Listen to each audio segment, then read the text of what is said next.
Ang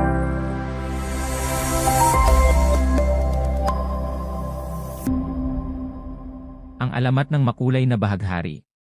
Sa isang malayong kaharian, may isang lugar na tinatawag na Kulaylandia. Ang Kulaylandia ay kilala sa mga makukulay na tanawin, mula sa mga bulaklak hanggang sa mga hayop. Ang buong kaharian ay puno ng iba't ibang kulay, na nagpapasaya sa lahat ng nakatira dito. Si Reyna Rosalia ang namumuno sa Kulaylandia. Siya'y mabait at mapagmahal na reyna na mahal ng kanyang mga nasasakupan. Isang araw, habang naglilibot siya sa kanyang kaharian, napansin niya ang isang kakaibang pangyayari. Unti-unting nawawala ang mga kulay sa Kulaylandia.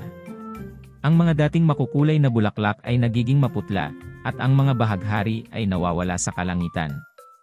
Nagtipon si Reyna Rosalia ng mga matatalinong tagapayo upang alamin ang dahilan ng pagkawala ng mga kulay. Pinatawag niya sina Sir Azul, Lady Verde, at Master Pula upang magpulong sa palasyo. Ano ang nangyayari sa ating kaharian? Tanong ni Reyna Rosalia. Bakit nawawala ang mga kulay?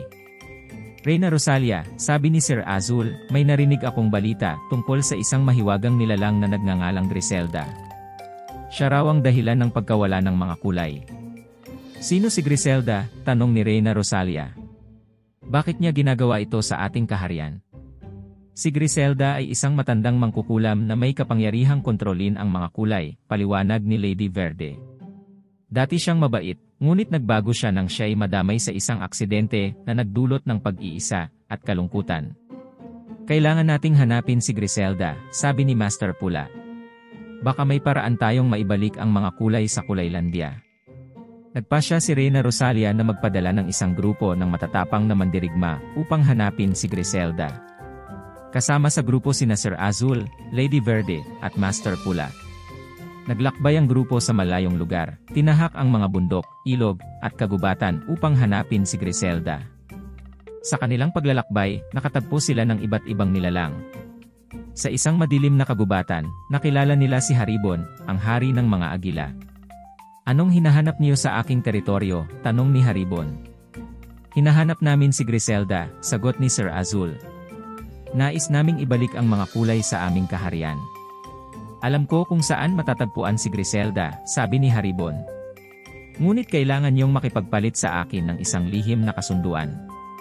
Ano ang iyong hinihiling, Haribon? Tanong ni Lady Verde. Kailangan niyo akong tulungan sa isang laban sa aking mga kaaway, sagot ni Haribon. Kapag nagtagumpay kayo, ituturo ko sa inyo ang daan patungo kay Griselda. Pumayag ang grupo sa kasunduan. Tinulungan nila si Haribon sa kanyang laban sa mga mabagsik na uwak na nais sakupin ang kanyang teritoryo. Nagsimula ang matinding labanan sa pagitan ng mga agila at mga uwak. Ang grupo ni Sir Azul, Lady Verde, at Master Pula ay nakipaglaban ng buong tapang. Si Sir Azul ay mabilis na lumipad, habang si Lady Verde ay gumamit ng kanyang mahiwagang halaman upang harangan ang mga kalaban. Si Master Pula naman ay lumaban gamit ang kanyang mga pulang apoy. Sa tulong ng grupo, nagtagumpay si Haribon at napalayas ang mga uwak mula sa kanyang teritoryo. Salamat sa inyong tulong, sabi ni Haribon. Ngayon, ituturo ko sa inyo ang daan patungo kay Griselda. Ibinigay ni Haribon ang eksaktong direksyon, patungo sa tuktok ng bundok ng kalungkutan, kung saan naninirahan si Griselda. Nagpatuloy ang grupo sa kanilang paglalakbay at narating ang paanan ng bundok ng kalungkutan. Ang bundok ay madilim at malamig, at tila walang kahit anong buhay dito. Kailangan nating maging handa, sabi ni Master Pula. Hindi natin alam kung ano ang naghihintay sa atin sa tuktok ng bundok.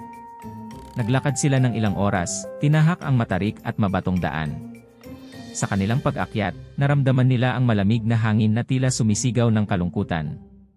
Sa wakas, narating nila ang tuktok ng bundok. Doon, nakita nila ang isang maliit na kubo na yari sa mga lumang kahoy at damo. Dito na siguro nakatira si Griselda, sabi ni Lady Verde.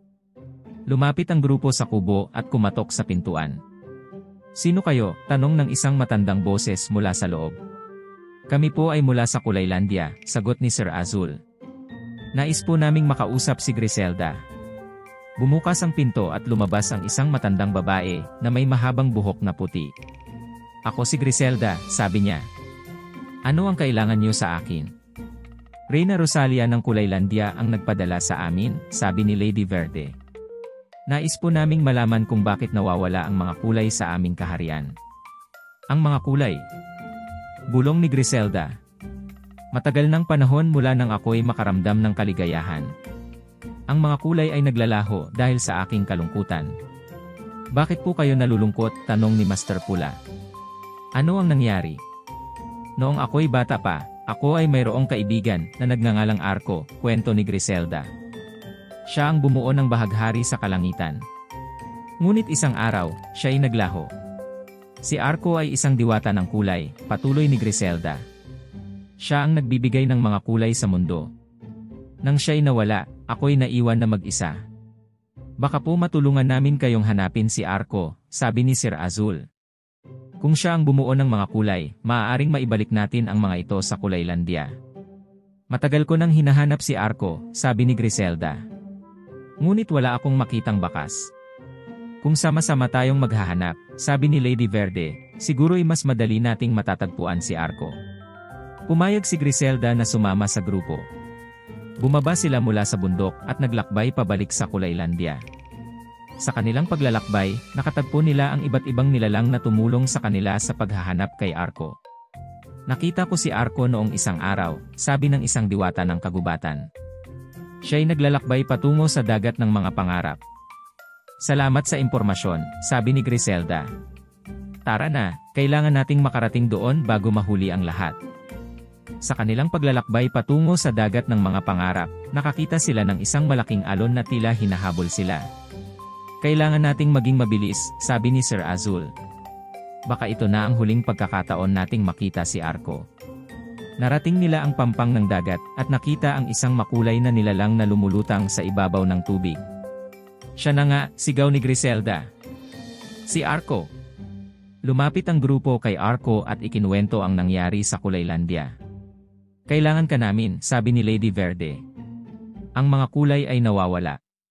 Naglakbay ako upang makahanap ng mga bagong kulay, sabi ni Arco. Ngunit hindi ko alam na nagdudulot ito ng kalungkutan sa iba. Hindi pa huli ang lahat, sabi ni Master Pula. Maaari mo pang maibalik ang mga kulay sa Kulaylandia. Sumang-ayon si Arco at bumalik kasama ang grupo sa Kulaylandia. Sa kanilang pagdating, nagsimulang bumalik ang mga kulay sa kaharian. Muling naging makulay ang mga bulaklak, ang mga hayop ay nagningning sa kanilang mga makukulay na balahibo, at ang mga bahaghari ay muling sumilay sa kalangitan. Salamat sa inyong lahat, sabi ni Reyna Rosalia. Nailigtas ninyo ang ating kaharian. Mula noon, nanatiling makulay ang Kulaylandia. Si Griselda at Arco ay naging magkaibigan muli, at ang kanilang pagkakaibigan ang nagbigay ng bagong buhay at kulay sa buong kaharian.